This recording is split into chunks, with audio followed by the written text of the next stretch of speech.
Hello friends, we're here to make a sourdough starter from scratch, and I'm so excited to show you exactly how simple and easy it can be. It takes about 8 days to create an established starter, meaning a starter that it's ready to bake with. I like to think of these first 8 days in 3 different segments. The first segment is the day that you're creating the starter. The second segment is feeding days 1 through 3. And then the third segment is feeding days 4 through 8. I like to break it up into these 3 segments because each of these segments looks a little bit different. You will be feeding your starter every day throughout these 8 days, but it only takes you a couple minutes for each feed, so it's not really super time consuming like it may sound. I'm excited to show you how to do it, so let's get going. As far as supplies, you're gonna need a glass jar. I like to use a quart size mason jar with a wide mouth lid because it's easy to access and stir. And then you're gonna need a lightweight towel of some sort. These are like a tea towel, just a lightweight tea towel. You're gonna need something to stir with that's stiffer. It's gonna be pretty thick, so you're gonna want something that's nice and stiff. This is a stirring stick for starter that I use. And then you can also just use like a spatula or something if you have a nice stiff spatula. For measuring, you're gonna need a 1/4 cup and a 1/2 cup. And then for the first day here, we're gonna use whole wheat. So you're gonna need whole wheat flour and water. After the initial first day, you'll be moving to an all-purpose flour, so you will need that. But for the first day, just the whole wheat to start.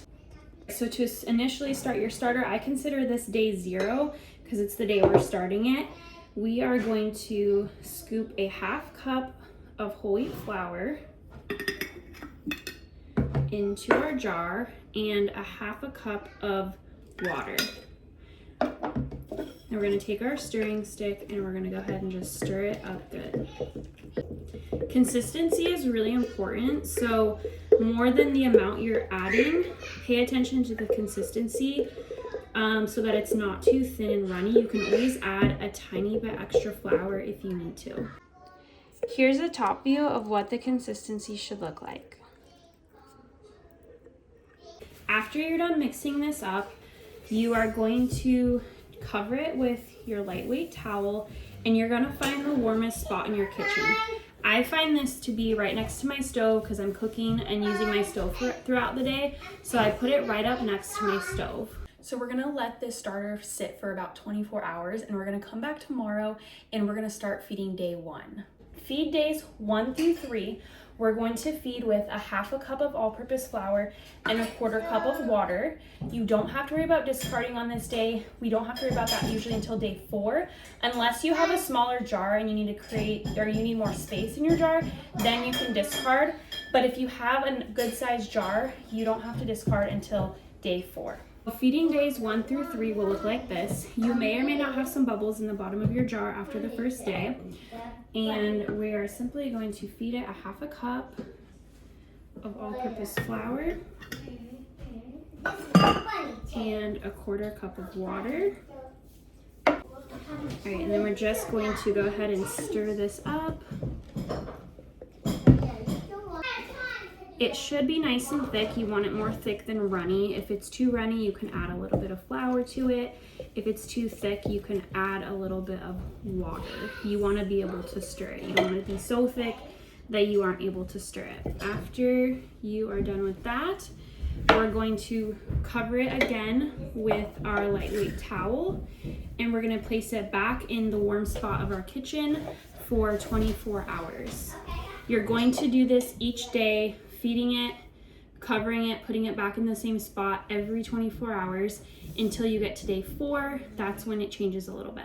We made it to day 4 of our feeds. We're going to first discard roughly 1/3 cup before feeding it. And the reason that you're doing this is because if you don't discard, you're going to end up with so much starter and your jar is going to start overflowing. So you're mainly just doing this to keep the starter amount to a certain level so that your jar doesn't overflow. And I get asked a lot if you can use this discard for recipes already, and I would not recommend using discard for recipes until after this first week, once your starter is established, because your starter is not fully developed until after that first 7 to 8 days. All right, so days 4 through 8 feeds, we're going to first discard 1/3 cup Your starter may be pretty bubbly by then, it may not be. Everyone's starter develops a little bit differently, so don't compare to other people's starters.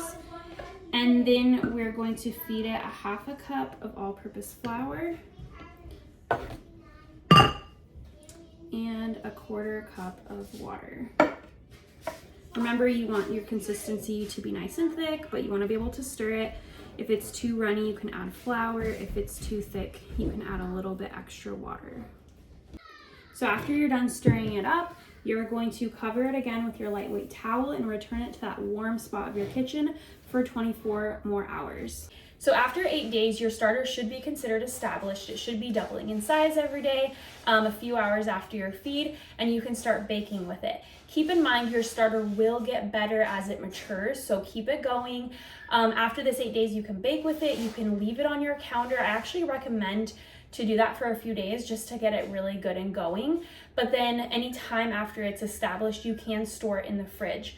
When it's in the fridge, you can feed it every 1 to 2 weeks. So you're gonna be feeding a lot less, it's a lot less maintenance. So I do recommend doing that between your bake days. Also keep in mind that starters all develop at their own pace. There is an environmental factor. So if you live in a different environment, yours may take more than 8 days to be doubling in size and become established. And if you live in a more optimal environment of warmth and humidity, then it could go a little bit quicker. You could be ready to bake by day 7. So every starter is a little bit different. So if you're ready to get to baking, be sure to check out the other videos I have on my channel, and I will be walking you through the baking process. And as always, if you haven't subscribed yet, be sure to subscribe to my channel so you don't miss any videos that I put out on sourdough.